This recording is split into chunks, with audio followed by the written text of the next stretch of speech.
ci li fi newoon. après jàll. lan la fi changé. Diomaye. loi bi muy wax ne nañ ko liiraat nañ ko jàngaat ci biir assemblée. qu'est-ce que cela a changé.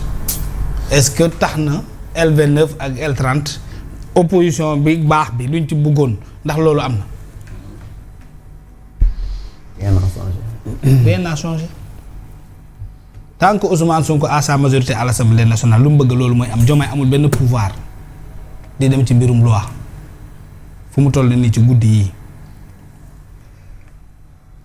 te da cee d'accord Diomaye daa bëggoon bootu ci opposition bi lakk ay mbiram sottiwul mu yaakaar ci conseil constitutionnel du sotti fu mu toll nii c'est Ousmane qui manœuvre et il manœuvre bien s'il y a crise effectivement pour mu mën a bokk.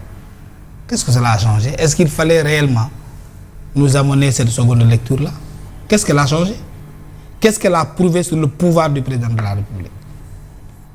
Ban lecture juridique la ci nit ñi maanaam ñu naan ah lii kat corrigé na bii défaillance li fi amoon la ñu andiwaat élève bi da nga ko ne redoubler CI parce que bu góor mu jàll mu redoubler CI jàll avec une autre moyenne encore plus performante même que bi nga xam ne moom nga jàppoon ne waru ko woon a am noonu rek la demee. C'est fini gis nga les lois là vont passer Diomaye est au même titre que Ousmane Sonko dañuy waxtaan guddi di rey di xaxataay dañu nax ni ko Khalifa Sall waxee dañuy nax dañu foowee. dañuy combine loolu dëgg ça ne change rien absolument rien du tout on va modifier les lois Diomaye va les nu ñu ko woowee moo bi. va les promulguer acca ko dund fekkee. Parce qu'il n'y a plus possibilité de recours de la part de l'opposition c'est fini ça ñoom it defuñu ko ñu bàyyi mu jàll à loterie boo amee moyen da ngay jouer bii gagne bii perte match de football Barça ak Real jouer ñaar yëpp boo bëggee gagner grand parieur noonu la ñuy def l'opposition surtout Pastef APR ils ont eu l'occasion de jouer bii gagne bii perte dugal recours taxaw di xaar Diomaye mais nga rëcc sa recours di xaar Diomaye Diomaye mooy Sonko mooy Diomaye le discours n'a pas changé bon Dieu Diomaye nee na leen barki démb moom ak Ousmane Sonko y a pas de problème loolu la bëgg a dégg leen ne moo ko wax bu ñu amoon problème maa yor décret voilà kan moo ko wax de. amuñu problème su ma amoon problème ak Ousmane Sonko décret moo ko fal décret moo koy fol yéen lan ngeen bëgg a dégg leen ne c'est un jeu politique divertir les gens nous offrir des débats tous les jours on est obligé léegi xool léegi kan lay obligé de débattre de ça.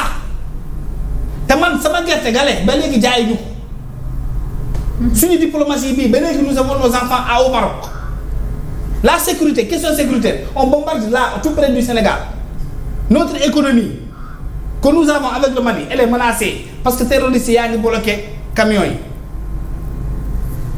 mais le transport ne change pas li fi nekkoon moo fi nekk on ne parle pas de cela 2 ans après ñoo ngi emprunté ba tey la dette les statistiques de la dette kan moo ci am benn regard on n'en parle même pas fexe nañu ba ñun oublié fàtte nañu ne sa waay kii tudd Cheikh Gueye nekkoon ONAS nee na 100 milliards nees na may nee na may mes kenn xamatul fu mu dugg kan moo ci waxtaan 100 milliards moo gën a bëri 37 milliards u Azer yi fexe nañu ba kenn waxtaaneewul leen kenn laajul xaalis bi jógee 5 milliards yu ñu tuumaloon Abass Fall ba ministre de la FAPA nekk bu dee yow yaa ko jël yaa tey ku ci xam dara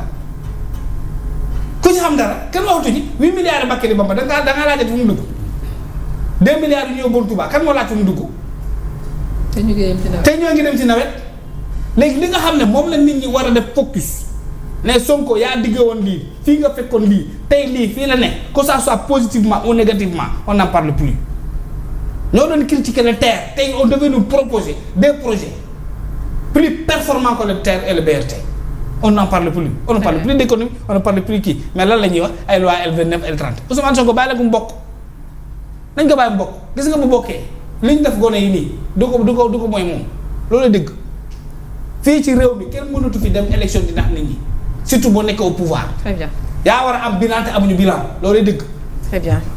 bilan nga war a yóbbul askan wi amoo bilan boo fa yóbbu parce que lu ñu yoroon yaa ko coppet ci ñoom bourse familiale nga nangu ko salaire yi nga xam ne dañu ko daan def seen village nga nangu ko. bourse plan Sésame nga nangu. kon ba léegi commencé bourse familiale tous. non attends bourse familiale bi commencé nañ ko léegi nag problème daf ca am dafa am handicapé yoo xam ne dañ leen génnee je parle sous le contrôle du président des handicaps yi nga xamante ne moo nekk Louga loolu la ma wax. tuñu ñoom ñooñu handicapé yu bëri am na yoo xam ne dañ leen génnee ci biir mais tàmbali woon nañ ci joxe. waaw léegi ku jël handicapé nga nangu bourse ci moom man de sama village ñëwul sama commune ñëwul sama région ñëwul sama département amuñu bourse familiale. voilà noonu la situation loolu mooy tàmbali woon nañ de Ziguinchor à ñu bari bourse familiale te bourse familiale sax si les familles c'était pas donné à n'importe qui. boo ci rek ku am léegi joxoo ko quelqu'un qui a un handicap est-ce que yow di ko jox keneen ko xam ne jàpp nga ne. c'est une priorité. c'est une priorité. saa waay loolu mu ngi fi de. gerte gi kenn jëndu ko. ceeb bi tey la gën a cher. entreprise yaa ngi daanu. touriste ñëwatul kañ ngeen gëj a dajeeg tubaab bu boot sac di dawal vélo ña ak couple fii ci Dakar kañ ngeen ko mujjee gis ci réew mi. le Sénégal n'est plus une bonne destination. avec la guerre du Mali on risque de contourner notre port dem ci yeneen port ay Togo ak leneen loolu lay dëgg. C'est ça la vérité qu'il faut dire à ces gens-là. Mais non, article 29, 30, élections. Mais et puis on est obligé maintenant de parler d'élections quoi. À 2 ans déjà, à 20 mois des élections. C'est eux qui l'imposent. C'est eux qui l'imposent. Très bien.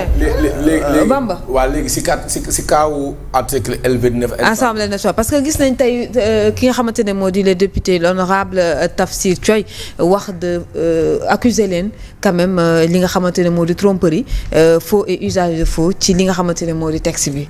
mu nekk lu doy waar lu graaw itam mu mel ni ne ñu doon jéem a tromper président bi coow lu jubee. ñu bëri si Sénégalais am na ñoo xam ne dañoo waxoon ne boo àggee ba si président bi. day mel ne comme une lettre déposée à la poste. day jàll ñu bëri waxoon nañ ko de. ñu bëri ne woon nañ bu àggee président da koy promulguer. mais teewul ba mu demee da ko renvoyer ne une nouvelle relecture.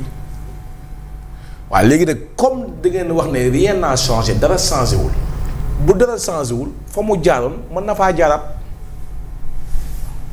bu fekkee ne dara changé wul kon li taxoon président ne woon jëlaat leen ngeen xoolaat ko ngeen saytuwaat ko ngeen liiraat ko. ñenn ñi ñëw ne dara changé wul mu ñëw ñu yóbbuwaat ko noonu bu leen neexee aussi moom aussi mu delloowaat ko ni mu ko delloo woon kon nañu xaar président ba tey mu def ci pàndoo gi am na loo xamante ne dama wax rek li nga xamante mooy prérogative président li nga xamante mooy cëggal gu yëpp nañ ko koy bàyyee moo koy àggale.